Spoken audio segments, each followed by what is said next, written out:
welcome to Summer's channel, or some friends, whatever you want me to call it. Please vote on my recent poll when you have a moment.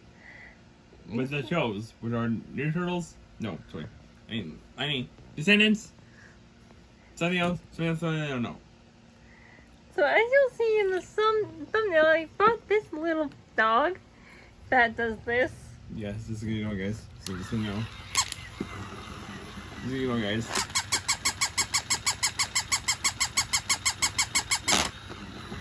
Okay, this is gonna get annoying.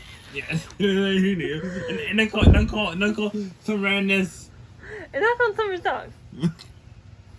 Anyway, sure. Yeah, alright. and then call some dog randomness. So, Yes, sorry guys, I had to plug in my phone. And I also got this piece. I got this really fun sharpener. Whoopee. Not That's not important. Not customer randomness. I know customer randomness because that doesn't make sense. Okay, and I got these 3D erasers. I got this croissant, this cupcake, Do you want anything? this donut, this ice cream sundae, Guys, it's not real food. and this strawberry pie, it looks like. Anyway, those aren't the point of this video either. What? Those aren't the point of this video either. The point of the video is this. Make sure to follow the channel on YouTube. Yep, and keep in mind, none of that in this book is mine. This is all made by the original YouTuber, which I will link in the description down below. The odd ones out. His channel will be linked in the description down below of this video. And the artist is the name of the YouTuber. So this is called How to Be Cool, and other thing I definitely learned from growing up. Book one. And all the art is not Summers, as I know, guys. I said that already. So chapter 1. Why not art, and why being bad at something shouldn't stop you? Like art, for example. As I said. Everyone says it about ours, and some people stay that way. Fortunately, others improve.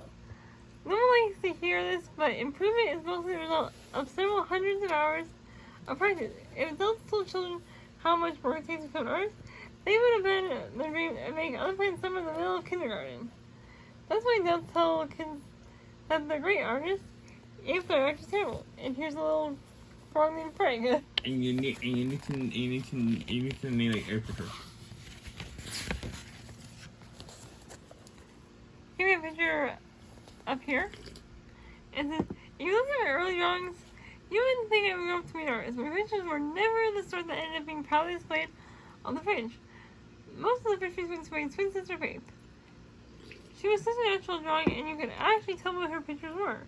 One time in elementary school art class, I painted a beautiful portrait of a person, and I don't have the exact copy, but I'll try to recreate it here. You can tell this is what it's supposed to be. A person's name like this, 2 frogs, and it's meant because he's left-handed. For some reason though, the teacher didn't understand my artistic vision, and when I came to hang everyone's pictures on the wall, she hung mine upside down. And there's a guy on backwards. I don't know about you, but this picture makes absolutely no sense upside down. How did that?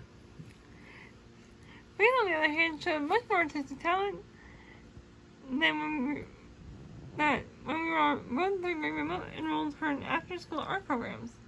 I wanted them too, so for whatever reason, so my mom signed me up as well.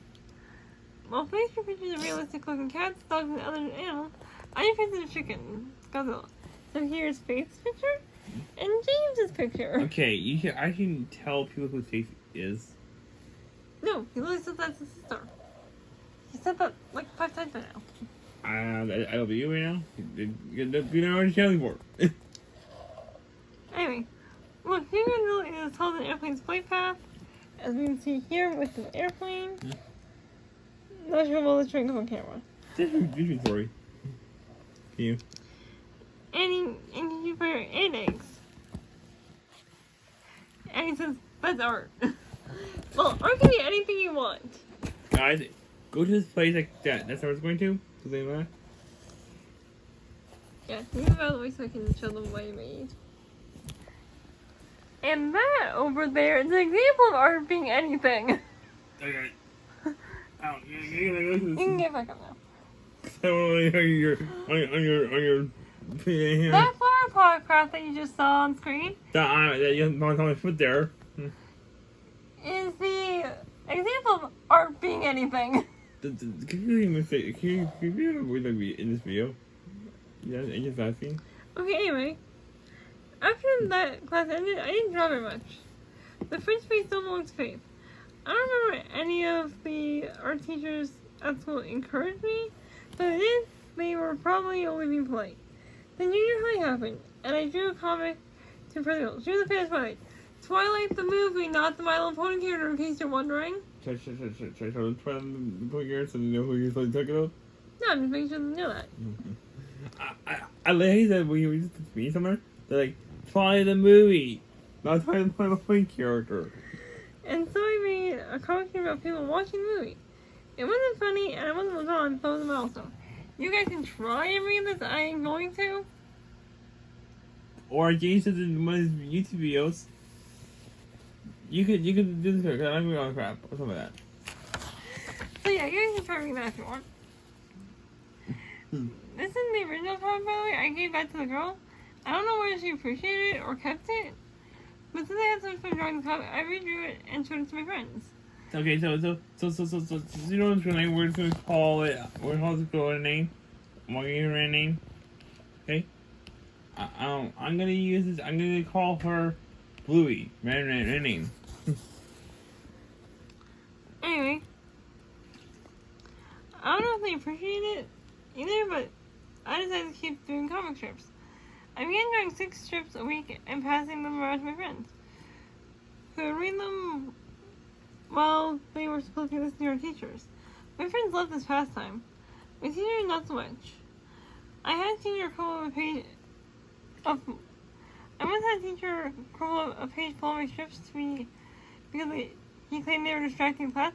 I used to have my first positive review to improve that people would rather read my comics than listen to a teacher. Of course, that contest isn't too hard to win. At any rate, I became known as the comic guy, which, mostly speaking, isn't the worst thing you can call in high school. Eventually, I wanted to take my comics to the next level. In fact, I wanted to make them my career. There's never a proud moment in parents' lives than when their son tells them he wants to be a cartoonist. They're completely supportive. And then in this picture here, you're going to college, son. And as I said earlier, I look at dad thing, not mom thing. Anyway, 5 years later, my hard work has proved that talent is 90% determination, 10% dumb luck, and 3% not paying attention. That is kind of the description of my YouTube channel over here. What? That's basically the description of me getting subscribers on this YouTube channel. What do you mean? The dumb luck part and determination part are proof of my channel. And dumb luck, but not to get you out. Yeah, the determination and dumb luck things, that is completely true for my channel. No. Not the not paying attention, because I actually pay attention to what I post. Anyways, I keep writing it.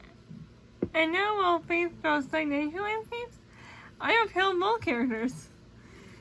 You promised them for her on your fridge, but my drawings are all over the internet, so I guess it all worked out.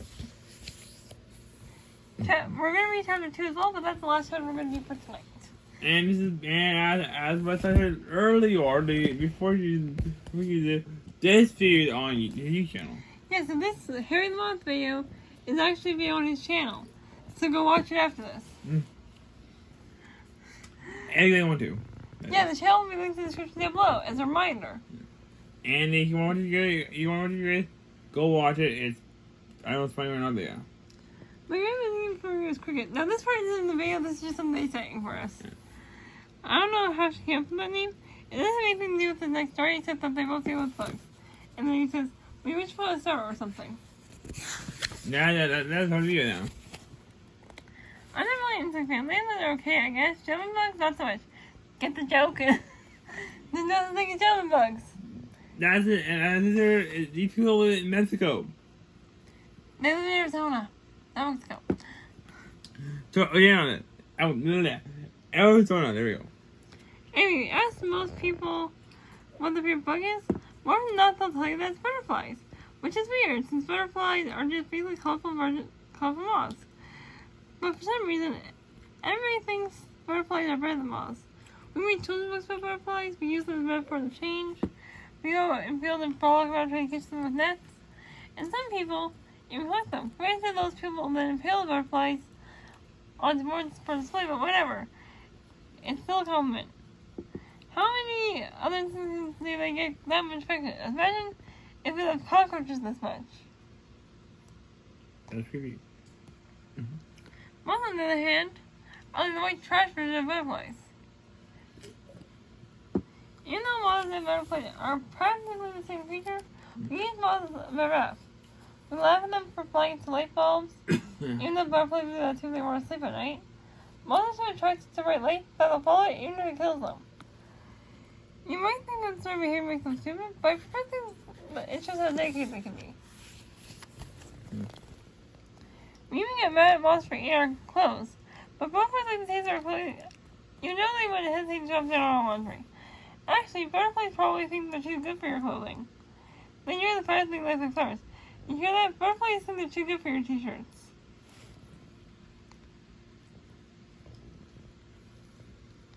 In Arizona, we have your normal run-of-the-mill moths.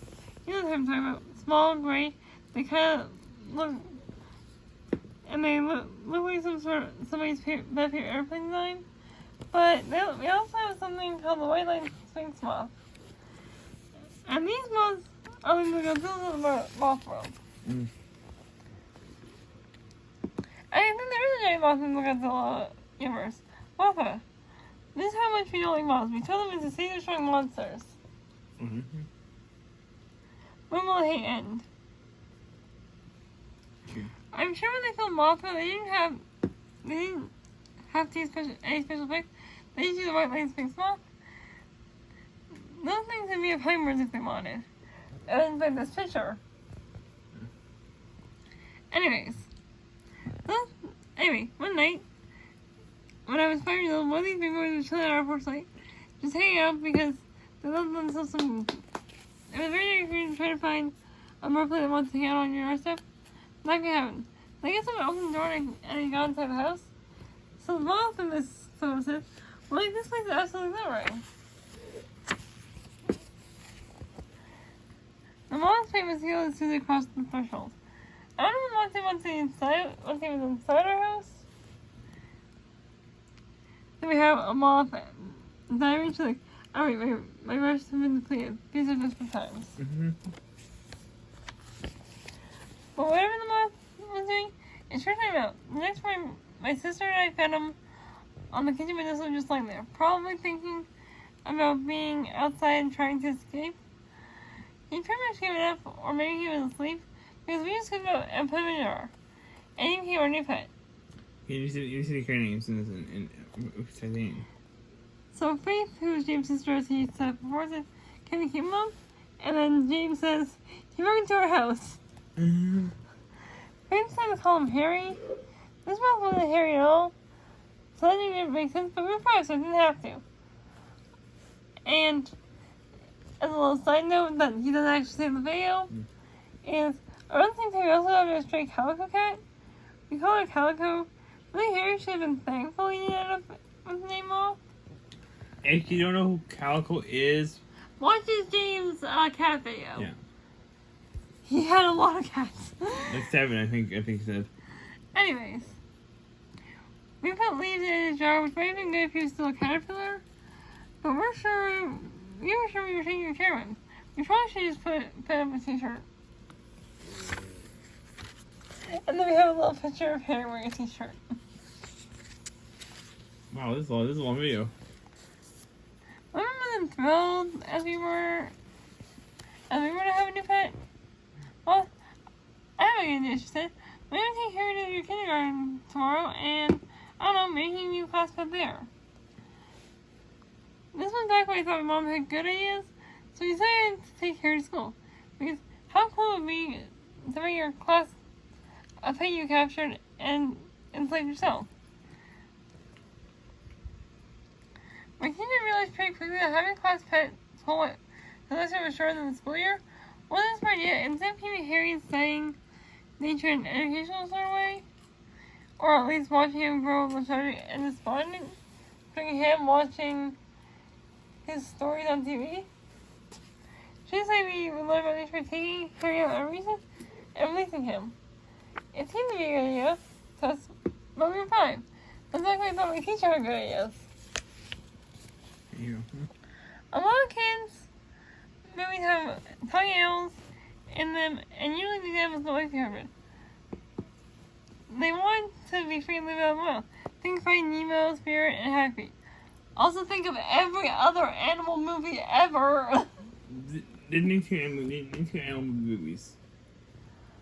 I don't know. Well, there's Finding Dory. And anyone more innocent. I don't know. There's also just any talking animal movie ever. Okay, all they create: Lion King, Nemo, and let's just go 1 and 2 because I don't know why. Yeah, basically any movie with talking animals, like Jim said, have animals who don't want to be captured. Like lions. Anyways, it's not knowledge to 5-year-olds that every creature walking this earth wants to live in the wild. And they had to fish it. And then it wants to be free and then flushes down the toilet. The teacher probably suggested releasing him so we wouldn't have to come to school one day. I explained to a room full of horrified 5-year-olds why a classroom lay on his back, his legs stiffly pointing in the air, and she said, he's sleeping. Well, this is a long video. How Speaking of saying pets free, my family has had a lot of stray cats. My mother used to quote the movie Spirit as she put those headings saying things like, "Go on free, we make your freedom. Don't worry about us. We'll carry on without you." And surprisingly, the cats enjoyed their captivity, and always came back in the morning, probably because of the free food. The cat saying, "Where's food?" Hey, how have we left with this story? Probably not much longer. Anyway, we all tripped out during recess, excited to be a part of the school's new Institute Catch and Release Moth program. We were like those people who put beach balls back in the ocean, except in this metaphor, the whale was already in the ocean minding some business, then two that we together shoved it in a fishbowl, and moved it miles away from his home. This was supposed to be a happy kids movie moment, getting to see the moth habited to moth society, but what actually happened was quite different. We all around the teacher, she opened the jar, and then she had to take her out of the jar because, well, we've already times that Harry wasn't that smart. He goes, "What is that?" Eventually, Henry said that he was free and the whole sky was waiting above him. All that light, he flew up, were wings floating, right in between his moth life, and it turns out there's a good reason giant moths come out at night. Sorry, itchy. That's mostly because the camouflage and the fact that the predators are asleep. Harry had neither of those advantages in a playground in the middle of the day. About 10 seconds went by, and a bird from a neighboring tree swooped down and grabbed Harry in his beak. Harry's been free for 10 seconds before the painful and inevitable death.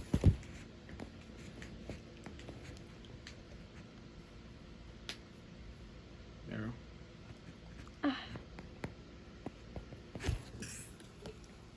Immediately, the entire kindergarten class began screaming. My sister ran after him demanding that he release Harry. Unfortunately, birds don't listen to demands from 3 or 5-year-olds. So then the teacher had to give him talk about how nature is a lot scarier than it is in the movies. Basically, the circle of life involves a lot of death. Wow. But on the bright side, we totally made that birthday. Since I wonder what I'm going to eat. See the moth? Whack. You're just sitting there, you're probably wishing Arizona had more worms. Then boom, free meal. For all we know, this could be the bird's first time eating a moth. I'm sure that bird told all his boyfriend that he wholly didn't believe him. He probably said something like, "Dude, I just caught a moth, like one of those big ones, yeah. In the middle of the day, it was just flying around. I'm telling you, dude. There were like 3 children on the I think I'm telling you cut them off. And then the picture of a bird talking to like a flamingo or something. I don't remember what happened for the rest of the day and during school, but I'm pretty sure we didn't get much done. When we got home, my sister cheerfully told my mom about Harry Museum. Mom got really emotional about it. She said she was trying to cry, but I'm not so sure about that. I think she just tried not to laugh. That's how we scared our entire kindergarten class. Like, I think I should end my story with morals. So if this story had to have moral, it would be some. And sometimes the leaf bird gets the moth. Also, if you want to have a pet, make sure you get one that's not easily eatable. That's the end of that. And next one to read. And next time you do this, make sure to like it and comment if you want another video of this. But next one is Chapter 3, How to Be Cool in 10th grade. And we're going to use this tiny bookmark in the book. Anyway, that's the end of this video. I hope you all enjoyed. Please like, subscribe, and leave a comment. And don't forget to turn on your bell notifications for more uploads like this. And can I just say something? Yes? And they started this other video. And what's I do? Let's get out. This is my video, so I get to choose how to end it. So this is a video. The digital one is in progress. Don't worry, I'm going to get done as soon as possible. So I spent on last season finally after like 4 years. Yeah. It feels like 4 years. It feels like 4 years. But now I gotta go and do something else. So peace out, people.